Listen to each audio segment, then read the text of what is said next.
really, okay, on one side, it's a really good test run to see how PulseChain is going to work out, because yeah, they airdrop the system state to everybody. Now the difference is they don't have the entire community being bootstrapped, right? You don't have a whole ecosystem of coins, new coins, and things like Hex, PulseChain, liquid loans. All this new stuff that's going to launch on PulseChain is going to bring over additional attention to the PulseChain ecosystem, whereas ETHW doesn't really have any of that. So it was a little bit out of the blue. I don't think a lot of people were.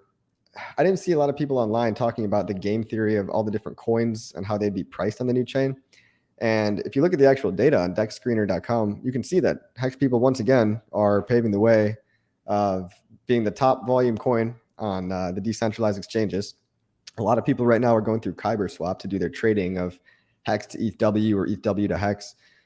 I am currently of the opinion that in the long term, I don't see Hex holding a lot of value on that chain, just because we're already going to have PulseChain. And I think ETHW, if it goes the way Bitcoin Cash did, if it goes the way Ethereum Classic did, I've seen a lot of forks happen. And one of them, a lot of forks that were essentially just created because of a dispute between ideologies. And basically in this case, it's just like Ethereum Classic, where the miners still want to make money. So they made this chain because the miners want to make money. So you have to look at the intention behind the chain.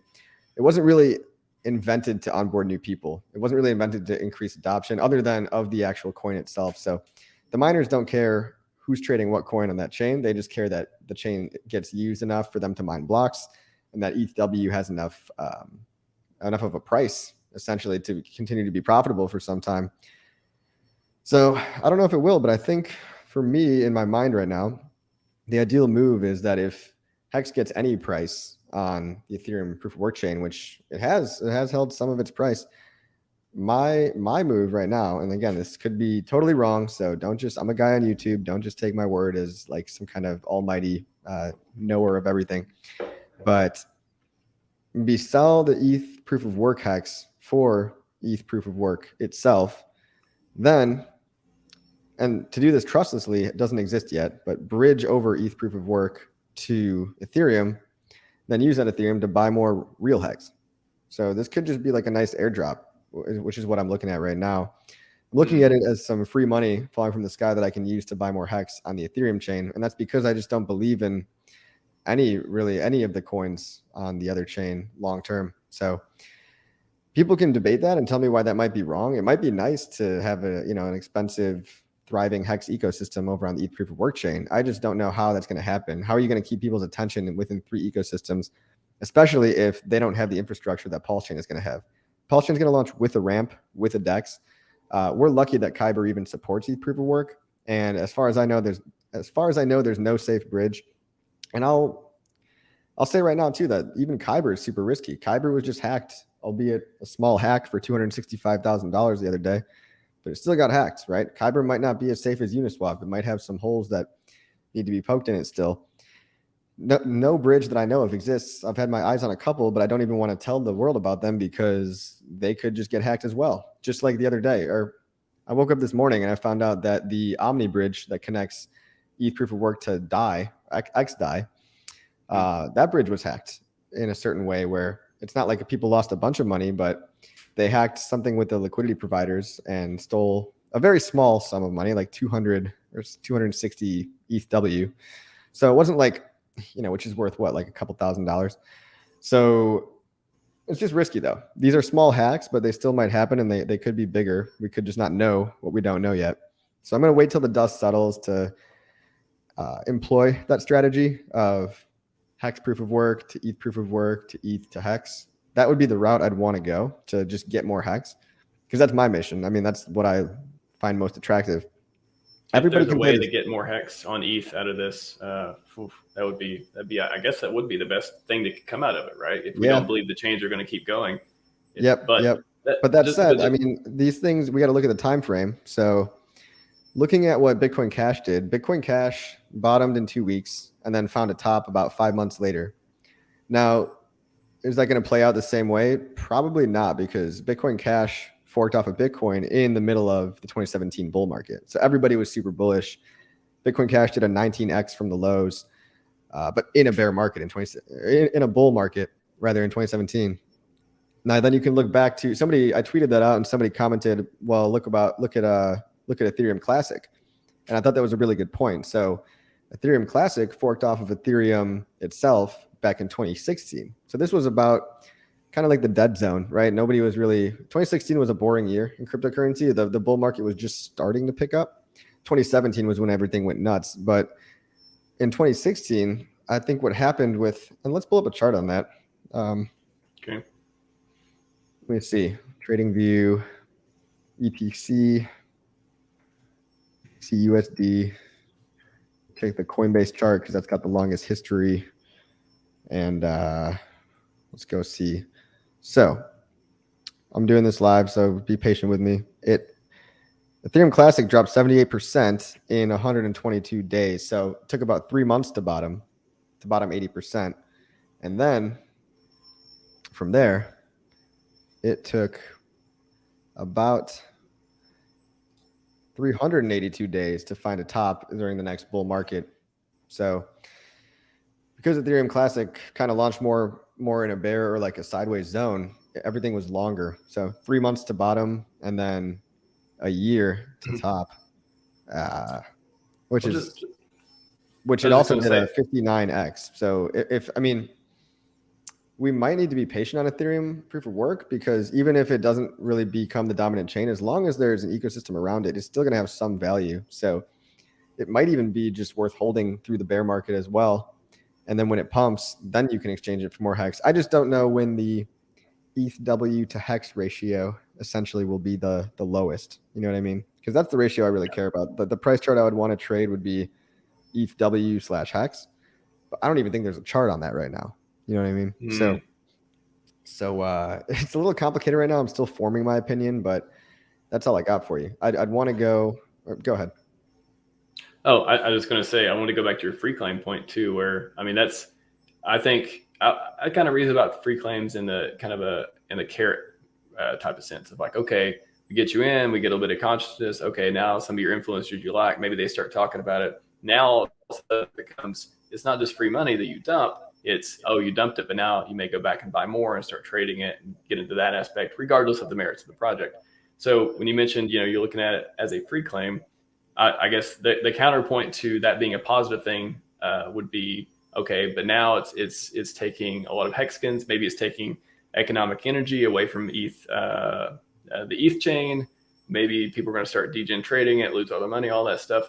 How do you look at this opportunity with the two forks, ETHW and ETH Fair? What we know about them is, I guess, if you were to look in the future 6 months or a year from now, do you think more people are going to make money off all the free claim, the airdrops, or are going to lose money? What do you think? Well, typically when people rush to do something because they feel like they have to, they get absolutely annihilated. They get wrecked. They lose all their money. Don't go clicking around on random stuff that's unaudited. I don't want to be the first guy to test out a new bridge with my stack of hex. Like, I don't want to open up Pandora's box, but let other people test it out. It doesn't have to be you. And if they get hacked, that's fine. But that's what I mean when I say I'm going to wait till the dust settles. Like, I'm going to wait probably a month before really doing much. The Kyber swap thing seems to be fine. Kyber swap has been running for a long time. But it is Ethereum proof of work has limited miners. It's prone to replay attacks. Like, we've seen a replay attack just happen on a bridge. But yeah, I would just say you don't want to beta test new financial software, right? You don't want to be the tester for something that you can lose millions of dollars on. So yeah, Michael Light says, I'm not touching it at all until some auditing or months of rug pulls unwind. FOMO is bad. I agree, it's bad. Like, trading on a DEX seems low risk, but then like any kind of trustless bridge, I don't trust. Even though even if it claims to be trustless, I don't trust it. There are centralized exchanges you could sign up for and go out that route. I don't like centralized exchanges. I don't think it's worth me opening a new account yet, at a centralized exchange just to get my Ethereum proof of work out of there, especially if it might bottom and then pump again in the future. Like, I might just end up holding a stack of ETHW for quite a while, not touching it until there's some kind of either a safe established bridge or kind of a safe way to get that over into the ETH ecosystem through a centralized exchange and then buy up a bunch of hex. So yeah, I'm probably just going to keep waiting, see if ETHW finds a bottom, great. And then hopefully in that time, there's a little more track record of people either losing their money or finding something that works. What do you think, a week from now, Richard's take a look at the situation. He's stepped back and assessed, and he says, all right, everyone, ETHW is looking pretty good. He says some remark about it, and he does it in a way that the classic, like he'll take something else down with it, but he'll like pump this up for a reason.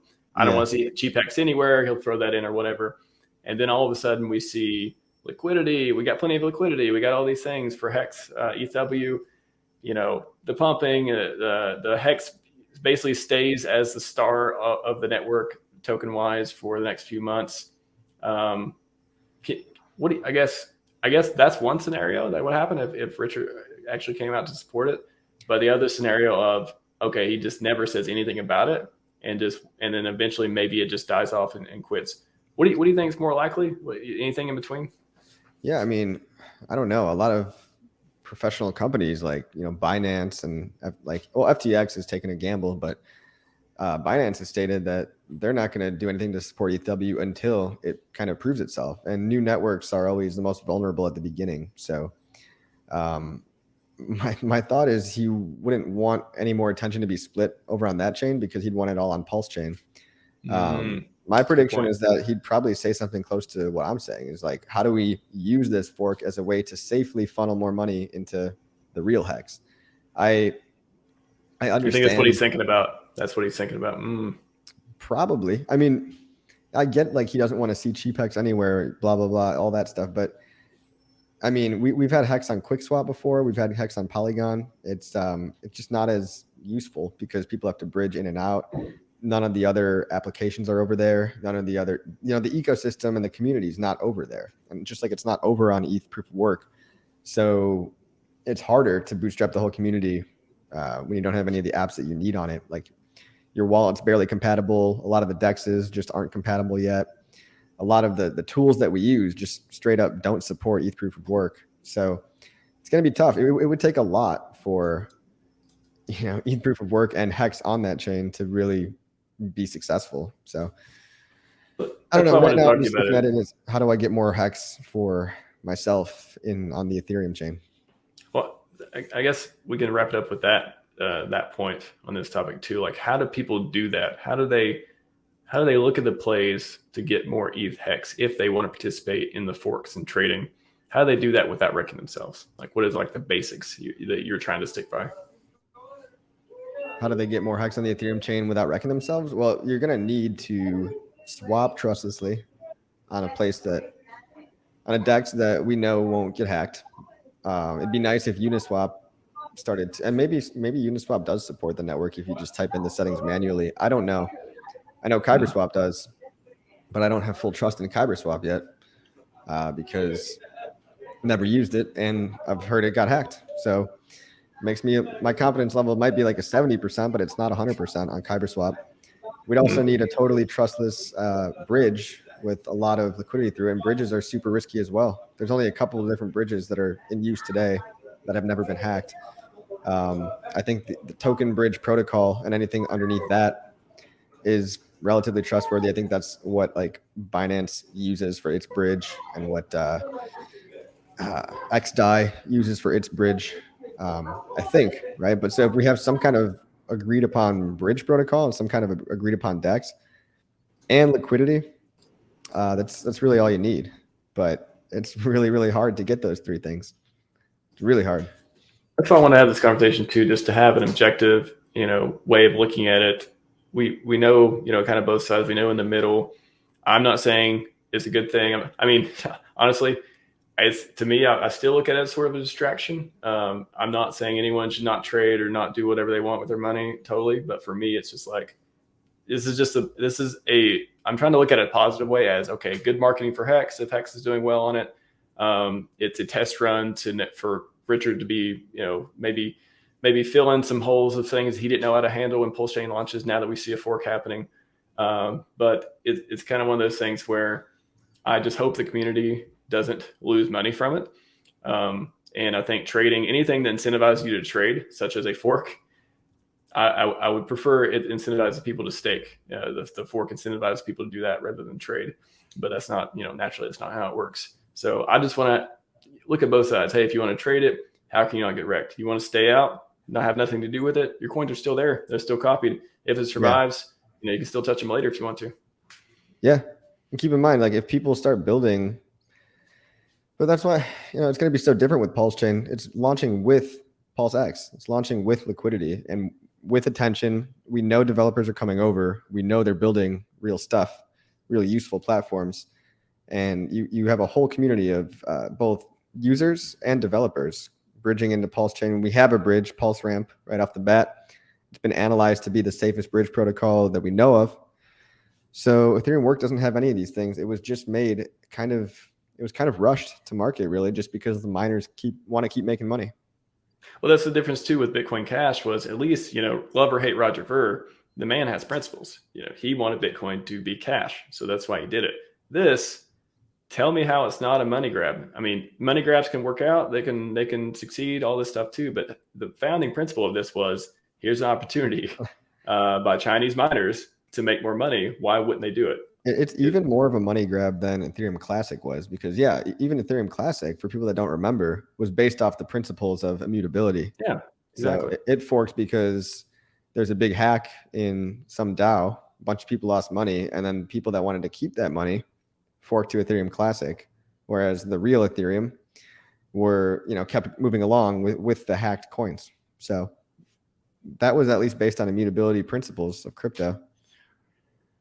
Yeah, exactly. That's why this one is a little different to compare than Bitcoin Cash and Ethereum Classic in the way that, it is based on, it just makes economic sense to do it rather than, some founding principle has some big power behind it, doesn't have a billionaire who's already retired and wants to make you rich. He's not running it, but he'll be running the next one, pulsechain.com.